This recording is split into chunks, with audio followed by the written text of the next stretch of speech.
Gimana kalau saya bilang, salah satu kementerian terbesar di Indonesia lagi merombak total cara kerja para pegawainya.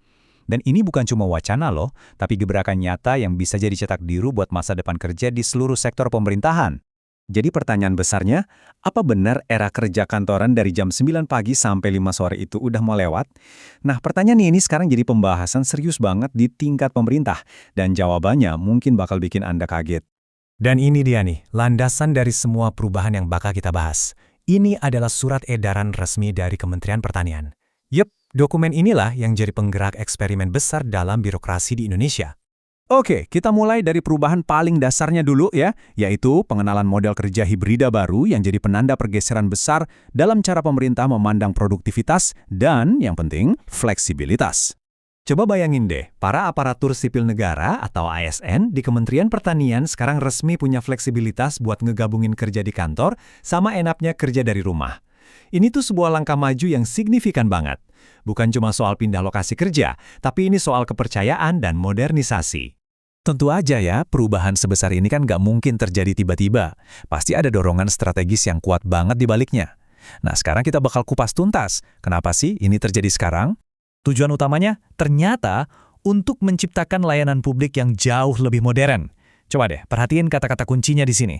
Efisien, adaptif, fleksibel, dan yang paling penting, berbasis digital. Jadi, ini bukan sekadar soal jam kerja. Ini adalah inti dari transformasi yang lagi mereka kejar. Dan ternyata, ini bukan cuma inisiatif lokal satu kementerian aja loh. Ini adalah bagian dari sebuah visi nasional yang jauh lebih besar untuk membawa birokrasi Indonesia ke era digital. Tujuannya jelas banget, ningkatin efisiensi, ngasih pelayanan publik yang lebih baik buat kita semua, dan ngebangun kultur kerja ASN yang siap hadapin tantangan zaman. Oke, setelah kita tahu kenapanya, sekarang kita lihat gimana praktiknya di lapangan. Nah, ini dia nih jadwal kerja baru yang bakal dijalanin para pegawai, sistem 4+1. Strukturnya kelihatan simple, tapi sebenarnya strategis banget. 4 hari di kantor, dari Senin sampai Kamis, itu waktunya buat kolaborasi, rapat, dan interaksi tim. Terus, hari Jumatnya, itu jadi hari buat kerja dari rumah atau WFH yang dirancang biar para pegawai bisa fokus sama pekerjaan yang butuh konsentrasi tinggi. Jadi ini benar-benar usaha buat nyimbangin kolaborasi dan fokus individu.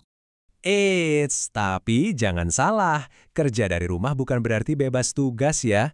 Ada serangkaian aturan main yang cukup ketat untuk mastiin produktivitas itu tetap terjaga. Yuk, kita lihat apa aja sih aturannya buat hari kerja digital yang baru ini. Buat para pegawainya, ada 3 ekspektasi utama.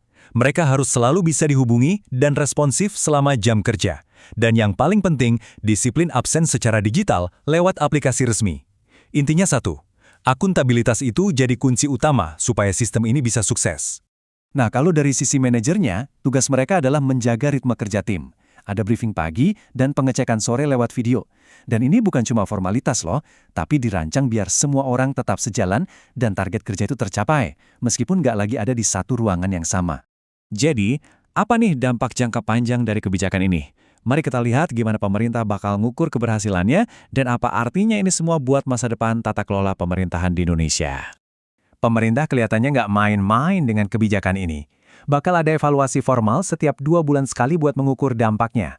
Ini nunjukin komitmen yang serius banget buat terus memperbaiki dan nyempurnain sistem ini berdasarkan data dan hasil nyata, bukan cuma asumsi. Dan ini semua membawa kita ke satu pertanyaan pamungkas. Apa Kementerian Pertanian ini bakal jadi pelopor yang menginspirasi lembaga-lembaga pemerintah lain buat ngikutin jejak mereka? Mungkinkah kita lagi menyaksikan awal dari sebuah revolusi kerja di sektor publik Indonesia? Wah, cuma waktu yang bisa menjawab. Dan pastinya kita akan terus pantau perkembangannya.